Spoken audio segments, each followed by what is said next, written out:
For 300,000 years, nobody exercised. Ancient humans were still stronger than most people today. 5 things they did every day. None were workouts. The last one happens while you sleep. So here's the weird thing about it. It wasn't genetics, and it wasn't some extra discipline ancient people had. It was just how the day was built. 5 things every single day without ever thinking about it. And it kept ancient humans stronger, leaner, and more capable than most people who pay for a gym. None of it had a name. None required willpower. The sleep one is the strangest. You'll see why. Here's what actually happened. We didn't lose fitness. We just removed every situation that required it, and then had to build fake versions of those situations and call them workouts. The gym is a replacement for a life we already had. To see what that looks like in practice, look at the Hadza in Tanzania, one of the last hunter-gatherer communities still living this way. A researcher named Herman Pontzer spent years studying them and went in expecting to find people who burned enormous amounts of energy every day. What he found was almost the opposite, and it quietly broke the assumption that more movement means more calories burned. We'll come back to that, because it changes what you think you know about exercise. Something about this should not be possible. A group of men on foot, no weapons drawn, chase an antelope through the Kalahari, just running. For hours. Sometimes 6, sometimes 8, in 40-degree heat. The antelope is faster, much faster, and by any reasonable logic, the men should lose. They don't. This is persistence hunting. You don't outrun the prey, you outlast it.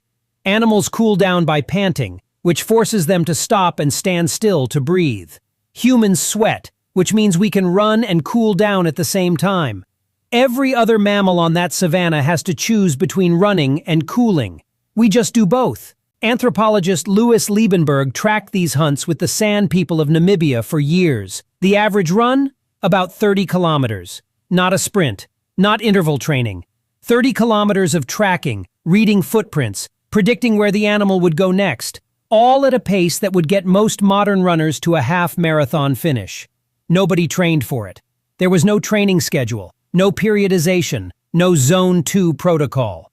You just did it because the family needed to eat. Here's the part that stopped exercise physiologists. The cardiovascular profile of modern persistence hunters, VO2 max, heart efficiency, lactate threshold, matches competitive endurance athletes who have been training under coaches for years. The body got there from doing it, over and over, for a real reason. Sports science invented something called Zone 2 cardio. Steady, low to moderate effort, sustained for a long time. It's currently the most recommended cardiovascular training method going. The San have been doing it for 300,000 years. Nobody named it anything. And here's what carries into the next one. It wasn't just the legs that got built this way. Your gym probably has a climbing wall. Colored plastic holds bolted into concrete, maybe 12 feet tall. You chalk up, do 3 routes, feel like you've earned something. Ancient humans climbed to sleep. Not metaphorically. The Hadza regularly sleep in trees, partly for the cooler air up top, partly because certain predators exist at ground level, and you'd rather not be there at night. Getting up and down a tree wasn't a sport. It was the alarm system. Every morning, getting down was how you started the day. What that does to a body over a lifetime shows up on an X-ray. In 2017, researchers from the University of Arizona studied skeletal remains of ancient humans alongside modern populations that still regularly climb trees. The arm and shoulder bones were different, denser, more developed at the exact attachment points used when pulling your own body weight upward. Not bigger, built more solidly, the way steel cable gets stronger after years under load. There's a term for this, mechanotransduction. That's just a fancy way of saying your bones eavesdrop on whatever you're doing and quietly rebuild to match. Pull yourself up a tree every day and the skeleton takes notes. Most people's upper bodies are symmetrical. Pull the X-ray of a Hadza adult and you see one side measurably denser than the other, depending on which arm led the climb. Not from a program. From 30 years of getting down from where they slept before the leopards woke up. You can buy a pull-up bar that suction cups to a door frame for $30. It works. It just used to come with higher stakes. The arms got strong from climbing. The hips and back got strong from something more boring. No agriculture yet. No grocery store. No delivery window between 6 and 8. If you wanted food, you went and found it. And for most of human history, the majority of calories weren't running away. They were underground. Tubers, roots, wild yams. The calorie-dense plant foods that kept hunter-gatherers fed between hunts. Getting to them meant a pointed digging stick and about 2 to 4 hours of work every day. On your knees, driving a stick into hard ground, levering upward, repositioning, driving again. Bioarchaeologists have a word for what this leaves in a skeleton: enthesopathy. That's a fancy way of saying the bones kept a record. Small, permanent changes at every point where a tendon attached to bone and took load repeatedly over years. The skeletons of ancient foraging populations show it consistently, and not as damage, as evidence of a body that was used. The digging motion is a hip hinge loaded asymmetrically, combined with a vertical drive, done for hours at submaximal effort. Modern training splits that into 3 separate exercises: the Romanian deadlift, the landmine press, and what trainers call core stability work. The average gym session is 54 minutes. A Hadza woman digging for tubers in the dry season works for 3 hours before the sun gets too high. Not for fitness, for dinner. The deadlift became a gym exercise in the early 1900s. Before that, it was just what happened when you needed something from the ground. So legs, arms, hips, back. One left. Pick up something the weight of a cricket ball. Throw it as hard as you can. Now do that every day for 40 years. Researchers at Washington University studied arm bones from ancient humans across Africa and Europe, populations that hunted with thrown spears before projectile technology existed. The dominant throwing arm was measurably larger in cross-section, denser at the shaft, more developed at the rotator cuff attachment points. The asymmetry looked extreme. Then they compared it to modern athletes, Major League Baseball pitchers, professional javelin throwers, people who throw for a living, under coaches, with structured rest days and shoulder protocols. The ancient hunters had denser bones. That's strange until you understand the difference in stakes. A pitcher manages his mechanics, rests between starts, ices his shoulder after. An ancient hunter threw because the alternative was going hungry. The body didn't get to negotiate its training load. The situation decided.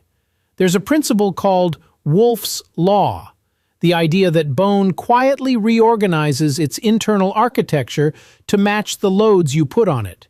Use a bone in a specific direction, consistently, over years, and it gets smarter in its structure. Not bigger, smarter. The internal lattice rearranges to handle that exact load better. It's less like building muscle and more like a bridge reinforcing itself after traffic patterns change. The human arm has been doing this for 300 millennia. It didn't need anyone to design a program around it. 4 down. The last one is the strangest because you don't do anything. It just happens. Or it's supposed to. Most people assume ancient life meant brutal, exhausted nights, short, broken survival sleep. The data lands somewhere more specific and more uncomfortable than that. In 2015, Jerome Siegel and his team at UCLA tracked sleep in 3 hunter-gatherer groups: the Hadza, the San of Namibia, and the Chimane in Bolivia. Average sleep? 6.4 hours a night. Not dramatically more than us, roughly the same. What was different was the lock. Their sleep was synced to the environment. They went down around 3 hours after sunset every night and woke near the daily temperature low, just before sunrise. Their body clock and the actual world ran together.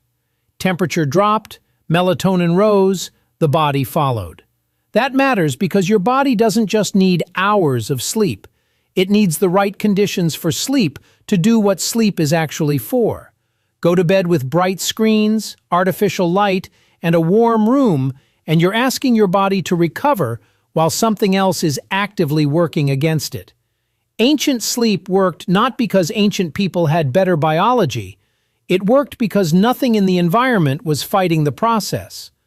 When Siegel's team tried to ask the San and Chimane about insomnia, the experience of lying awake wanting to sleep and being unable to, they hit a concept problem, not a language problem. The people they were talking to had almost no frame of reference for it.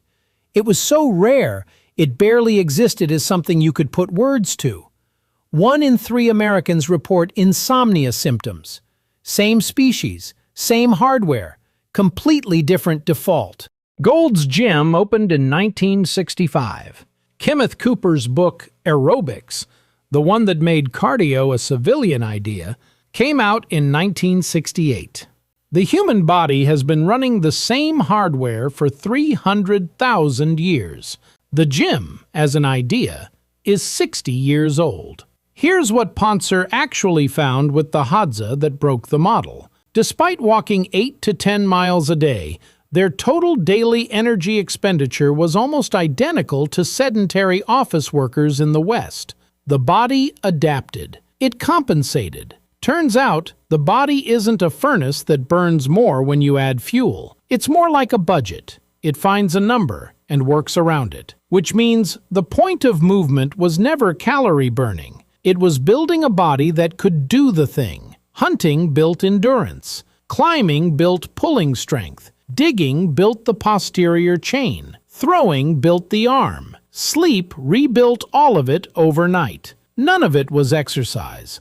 All of it was consequence. The gym didn't invent fitness. It just put a roof on it and started charging. Your body isn't waiting for the gym. It's waiting for a reason.